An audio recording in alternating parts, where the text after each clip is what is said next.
Gimana kalau peta dunia yang kita pelajari sejak kecil itu sebenarnya salah dan tidak pernah menunjukkan peta dunia yang sebenarnya? Sejak sekolah, kita diajarkan bahwa bumi ini terdiri dari 7 benua. Ada benua Asia, Afrika, Amerika, Eropa, Australia, dan Antartika. Lalu di luar itu semua tidak ada apa-apa lagi. Tapi gimana kalau kenyataannya nggak begitu? Ada sebuah teori konspirasi yang menyebutkan bahwa dunia yang kita kenal sekarang hanyalah sebagian kecil dari daratan yang sebenarnya. Dan teori ini dikenal dengan nama Terra Infinita Map. Menurut teori ini, peta modern tidak menunjukkan keseluruhan bumi, bukan karena belum ditemukan, melainkan karena sengaja tidak diperlihatkan. Di video kali ini kita akan mengupas tuntas tentang konspirasi Terra Infinita Map yang belakangan lagi viral banget dibahas di internet dan bikin perdebatan sengit di kalangan netizen. Tanpa berlama-lama lagi, langsung saja, selamat datang sana Uda Sadonyo di Carito Uda. Sebelum mulai, kita harus tahu dulu nih, apa itu Terra Infinita Map. Jadi sanak, Terra Infinita Map ini bukanlah peta yang biasa kita lihat di buku pelajaran. Teori ini muncul dari satu kecurigaan sederhana, yaitu kalau bumi ini sudah dipetakan hampir seluruhnya, kenapa masih ada wilayah yang selalu tampak kosong dan seperti sengaja dihindari dalam peta modern? Contohnya seperti benua Antartika. Menurut konsep Terra Infinita ini sanak, peta dunia saat ini hanya menampilkan satu wilayah tertentu. Wilayah yang dianggap aman, dikenal, dan sudah dikendalikan. Di luar itu, sebenarnya ada area yang tidak diberi nama, tidak diberi skala, dan tidak pernah dibahas secara terbuka. Dalam teori ini juga mengatakan secara tidak langsung bahwa bumi ini sebenarnya datar, dan Antartika tidak dipandang sebagai ujung bumi, melainkan sebuah pagar es raksasa yang mengelilingi semua benua dan samudra yang kita kenal saat ini. Antartika disebut sebagai batas terakhir bukan dalam artian batas geografis, tapi merupakan batas pengetahuan manusia saat ini. Di balik batas itu, konon terdapat daratan lain, bukan sekadar pulau kecil, tapi wilayah daratan luas yang lebih besar dari benua yang ada saat ini, dengan berbagai macam iklim dan makhluk di dalamnya. Wilayah-wilayah tersebut sering disebut sebagai zona dunia lain. Sebenarnya, sanak, teori tentang dunia yang lebih luas dari peta modern ini bukan ide baru. Jauh sebelum istilah Terra Infinita dikenal, manusia sudah lama mempertanyakan apakah dunia kita ini benar-benar berhenti di titik yang sudah biasa kita lihat di buku-buku pengetahuan umum. Pada abad-abad awal pemetaan dunia, banyak peta kuno yang tidak menggambarkan bumi sebagai ruang terbatas. Beberapa di antaranya justru menunjukkan daratan luas di luar wilayah yang hari ini kita anggap sebagai ujung dunia. Dalam sejumlah peta lama, Antartika tidak digambarkan sebagai akhir. Ia justru terlihat seperti sabuk atau lapisan pemisah antara wilayah yang dikenal dan wilayah yang tidak diberi nama. Namun seiring waktu, peta-peta semacam itu perlahan menghilang dari literatur utama, digantikan oleh peta modern yang lebih sederhana, lebih rapi, dan memiliki batas yang jelas. Kira-kira menurut sanak, kenapa ya peta seperti itu dihapus dari sejarah dan pendidikan manusia? Coba tulis komentarmu di bawah. Istilah Terra Infinita sendiri mulai muncul dan berkembang di era internet, bukan dari institusi resmi, melainkan dari forum, arsip digital, dan komunitas yang mencoba membandingkan peta lama dengan peta modern. Dari situlah muncul satu pertanyaan besar, kenapa gambaran dunia kita semakin kecil, padahal teknologi justru semakin maju? Apakah karena peta lama memang salah, atau karena ada bagian dunia yang secara perlahan dihilangkan? Para pendukung teori Terra Infinita percaya bahwa peta-peta yang dihilangkan itu bukan hasil imajinasi. Mereka menduga para kartografer kuno menggambar berdasarkan laporan pelayaran, catatan ekspedisi, atau sumber-sumber yang kini telah hilang. Namun sanak, pihak lain berpendapat sebaliknya, bahwa peta-peta tersebut hanyalah kesalahan, perkiraan kasar, atau simbol artistik yang tidak faktual. Tapi masalahnya, kesalahan yang sama itu muncul lebih dari satu peta, dan dibuat di waktu serta tempat yang berbeda. Pertanyaannya sekarang bukan lagi apakah peta-peta itu akurat, tapi kenapa peta-peta seperti ini tidak pernah dibahas secara serius. Di semua teori tentang Terra Infinita, ada satu tempat yang selalu muncul. Bukan kota rahasia, bukan pulau tersembunyi, melainkan satu benua yang hampir tidak pernah kita lihat secara langsung. Ya, benar, Antartika. Secara resmi, Antartika dikenal sebagai benua paling dingin, paling kering, dan paling terpencil di bumi. Namun dalam teori Terra Infinita, Antartika bukan dianggap sebagai ujung dunia, melainkan pembatas dunia. Sebuah lapisan es raksasa yang memisahkan wilayah yang kita kenal dengan wilayah yang tidak pernah ditampilkan di peta. Para penganut teori ini sering mengajukan satu pertanyaan sederhana. Jika Antartika hanyalah benua kosong, kenapa akses ke sana begitu dibatasi?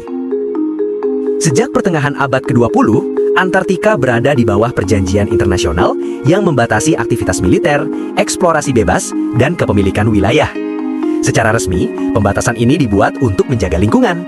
Namun bagi sebagian orang, aturan-aturan ini justru menimbulkan kecurigaan. Kenapa benua yang tidak memiliki apa-apa harus dijaga oleh begitu banyak negara? Dalam beberapa klaim ekstrim, Antartika digambarkan sebagai dinding es raksasa yang mengelilingi dunia manusia. Dan di balik dinding itu, konon masih ada daratan lain yang tidak pernah tercantum dalam peta modern. Apakah ini hanya imajinasi? Atau justru pertanyaan yang terlalu jarang diajukan? Karena sampai hari ini, bagi sebagian besar manusia, Antartika tetap bukan tempat yang bisa dikunjungi, melainkan tempat yang hanya bisa dibayangkan. Dalam teori Terra Infinita, dunia ini nggak terdiri dari satu wilayah tunggal. Dunia kita ini dibagi menjadi beberapa zona. Zona yang kita tinggali sekarang disebut sebagai zona manusia, wilayah yang tercatat, dipetakan, dan dikenali secara resmi. Kemudian, di luar Antartika, dipercaya terdapat zona-zona lain dengan kondisi yang sangat berbeda. Beberapa teori menyebut zona-zona itu memiliki iklim yang lebih stabil, tidak se-ekstrim yang kita bayangkan, bahkan dianggap lebih layak huni dibanding benua yang kita tempati saat ini. Ada pula yang meyakini bahwa setiap zona memiliki karakter alam sendiri.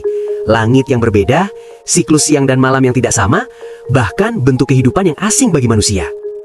Sebagian teori ekstrim malah berpikiran lebih jauh lagi. Mereka percaya bahwa bukan hanya alam yang berbeda, tetapi juga peradabannya. Peradaban yang mungkin sudah berkembang lebih lama, atau justru memilih untuk tidak berinteraksi dengan dunia yang kita kenal sekarang. Namun, tidak semua zona itu diyakini ramah buat manusia. Ada juga beberapa digambarkan sebagai wilayah yang tidak stabil, berbahaya, atau tidak cocok untuk kehidupan manusia. Dalam sudut pandang ini, Antartika bukan sekedar es dan salju, tapi ia berfungsi sebagai penyaring untuk menentukan siapa yang bisa melintas dan siapa yang tidak. Semua ini terdengar seperti cerita fiksi, namun pertanyaan baru terus saja muncul. Jika zona-zona itu tidak ada, kenapa konsep tentang dunia lain selalu muncul dalam bentuk yang hampir serupa di berbagai teori dan peta yang berbeda-beda? Di sisi lain, orang yang tidak percaya dan meragukan teori ini selalu bertanya seperti ini. Jika dunia memang lebih luas, kenapa tidak ada satupun foto satelit yang menunjukkannya? Dengan teknologi saat ini, bumi kita dipantau setiap hari. Satelit mengorbit tanpa henti, memetakan daratan, laut, dan es dengan tingkat detail yang sangat tinggi. Seharusnya jika teori Terra Infinita Map itu benar, maka akan terlihat jelas dari foto satelit. Namun sebanak, justru disinilah kecurigaan mulai muncul. Para pendukung teori Terra Infinita Map menyoroti satu hal, yaitu wilayah kutub, terutama Antartika. Wilayah ini seringkali menjadi area dengan visual paling terbatas. Citra yang tersedia untuk publik sering tampak buram, dipotong, atau diambil dari sudut yang sama berulang kali. Secara resmi, hal ini dijelaskan sebagai kendala teknis, sudut orbit satelit, pantulan cahaya es, dan kondisi cuaca ekstrem. Namun bagi sebagian orang, penjelasan itu justru dianggap kurang memuaskan bagi mereka yang sedang mendalami konspirasi Terra Infinita Map ini.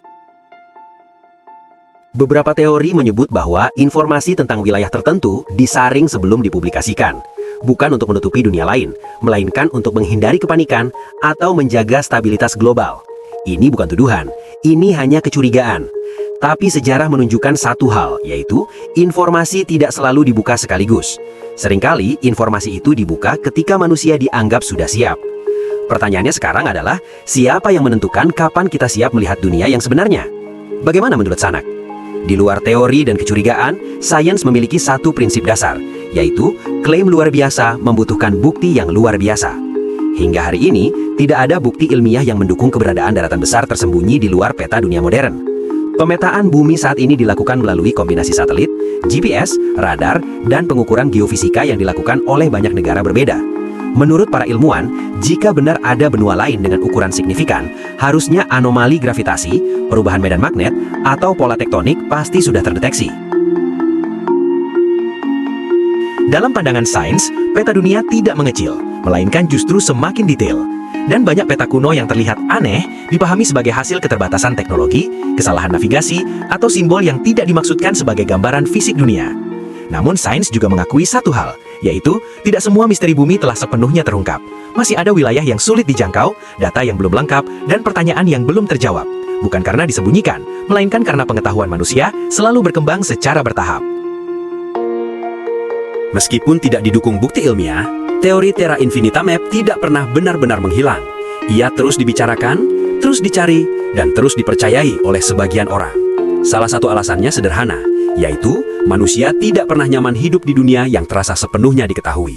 Ketika peta terasa final, ketika semua sudut bumi tampak sudah diberi nama, muncul keinginan untuk percaya bahwa masih ada sesuatu di luar yang kita pahami. Ada juga faktor sejarah. Banyak hal yang dulu dianggap mustahil ternyata nyata setelah diteliti lebih jauh. Benua yang belum ditemukan, makhluk yang dulu hanya legenda, dan fenomena alam yang baru dipahami ratusan tahun kemudian. Di sisi lain, teori seperti Terra Infinita Map ini sering muncul saat kepercayaan terhadap otoritas menurun. Ketika informasi terasa dikontrol, ketika penjelasan resmi dianggap tidak memuaskan, manusia akan mulai mencari jawaban alternatif. Bukan selalu karena ingin memberontak, tetapi karena ingin memahami. Terra Infinita Map pada akhirnya mungkin bukan tentang peta, melainkan tentang perasaan bahwa dunia ini lebih besar dari kehidupan yang kita jalani sehari-hari. Dan selama rasa itu masih ada, teori seperti ini akan selalu menemukan pengikutnya dan pendengarnya. Oke Sana, itu tadi pembahasan kita tentang konspirasi atau teori Terra Infinita Map yang akhir-akhir ini sedang ramai diperbincangkan di media sosial. Kalau Sana semua suka dengan pembawaan channel ini, jangan lupa pencet tombol subscribe dan like-nya. Kalau Sana punya request tema atau topik yang mau kita bahas sama-sama, langsung aja tulis di kolom komentar ya. Terima kasih sudah menonton sampai habis. Sampai berjumpa kembali di video selanjutnya. Salam Sana Udah Sadonyo.